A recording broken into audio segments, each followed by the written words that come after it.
윤석열 정부는 북한의 코로나19 대유행에 대한 방역 지원을 아끼지 않을 것이다. 북한의 코로나19 확산세가 매우 심각합니다. 조선중앙통신은 북한 전역에서 150만에 가까운 유혈자가 발생했고 어제 하루에도 약 27만 명의 신규 환자가 발생했다고 발표했습니다. 북한이 최초 유혈자 집계를 공개한 지난 12일 수치보다 14배 이상 높은 수치입니다. 북한은 자가 검사 키트와 PCR 검사 물자가 없어 코로나 확진자가 아닌 유혈자 용어를 쓰고 있기에 북한의 코로나19 확산세가 심상치 않음이 재확인된 것입니다.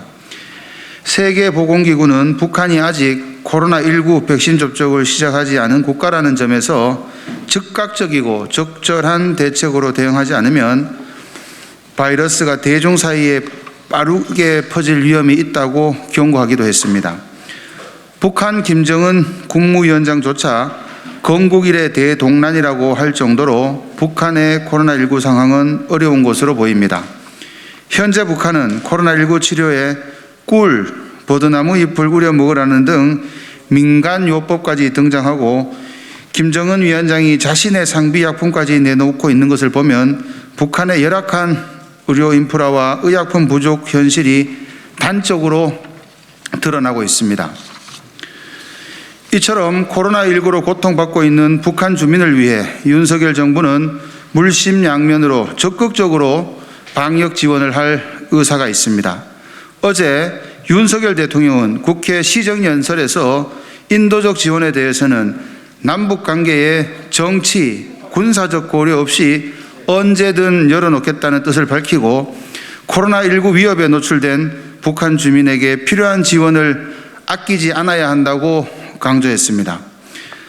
그리고 어제 박진 외교부 장관도 중국 왕이 외교부 장과 첫 화상통화에서 북한 주민에 대한 인도적 지원에 대해 상호 지속적으로 협의하기로 했습니다.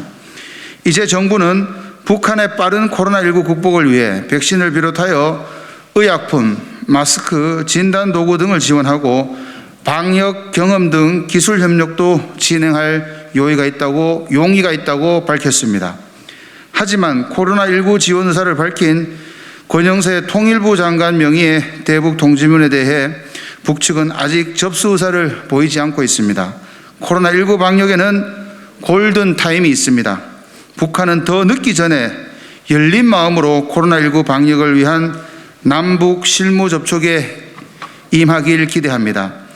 또한 윤석열 정부와 국민의힘은 코로나19 방역뿐만 아니라 북한 주민의 생명을 지키기 위한 인도적 지원에는 여야 간 협치를 통해 앞으로 더 적극적으로 나서겠다고 국민 앞에 약속드립니다.